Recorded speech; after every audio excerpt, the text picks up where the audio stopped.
Kobe wa Ramadhani. Karibu sana kusikiliza hadithi ya kusisimua ndani ya Munde Media. Usisahau kusubscribe, kuallow notification ili tuweze kuwa sambamba. Katika kijiji cha Mbengwe palikuwa na mvulana mmoja mwerevu lakini mvivu sana aitwaye Juma.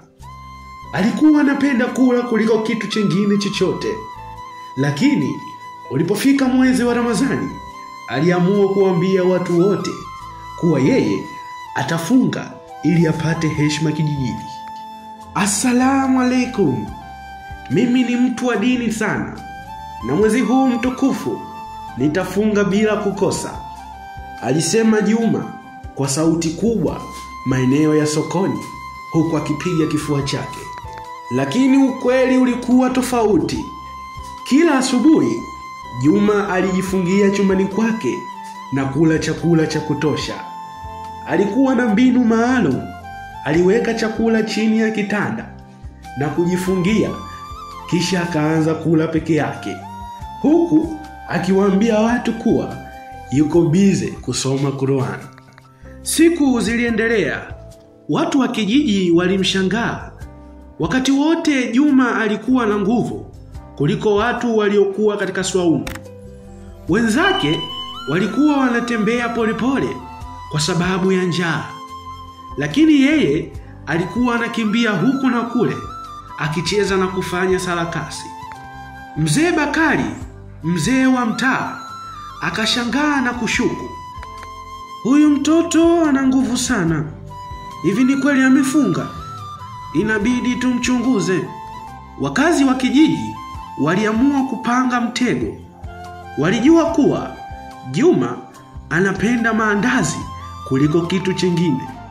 Kwa hiyo wakampatia Bibi Rehema kazi maalum, apike maandazi matamu kisha ayaweke barazani ili harufu izagae kijijini.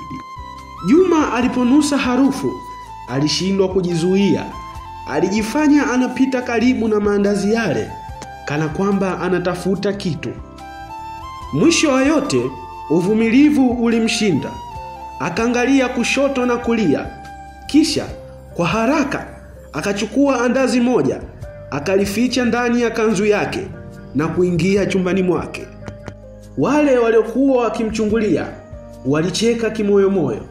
Mzee Bakari akawapa kazi watoto wa mtaa ule waende katika chumba cha Juma na kuchungulia.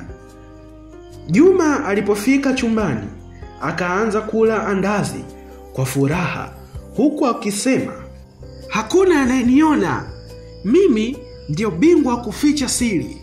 Lakini hakujua kuwa dirishani watoto wa mtaa walikuwa wakimchungulia. Mmoja wao akaenda haraka kumpasha habari mzee Bakari. Ndani ya dakika 5 watu wa kijiji walikusanyika nje ya nyumba ya Juma. Wakagonga mlango kwa nguvu. Juma, fungua mlango! Wewe Juma, fungua mlango! Juma alishtuka, akatafuta pa kuficha mabaki ya andazi, lakini aliingiwa na hofu. Badala yake akajificha chini ya kitanda, huku akiacha miguu yake nje. Mzee Bakari akaingia ndani, kisha akamvuta miguu. Aha, tumekupata Kobe wewe, Mzee Bakari alisema. Watu wa kijiji wakacheka, huku wakimtazama Juma akiwa na mabaki ya andazi mdomoni. Sasa umefunga ama umefungulia Kobe wewe? Mzee Bakari aliuliza, huku watu wakimwangalia Juma kwa macho makali. Juma akaona aibu kubwa, akakosa hata la kusema. Kuanzia siku hiyo hakusubutu kudanganya tena kuhusu kufunga. Mwisho wa hadithi hii. Nikushukuru sana tuliokuwa mwanzo mpaka mwisho. Mimi ni Peace Voice.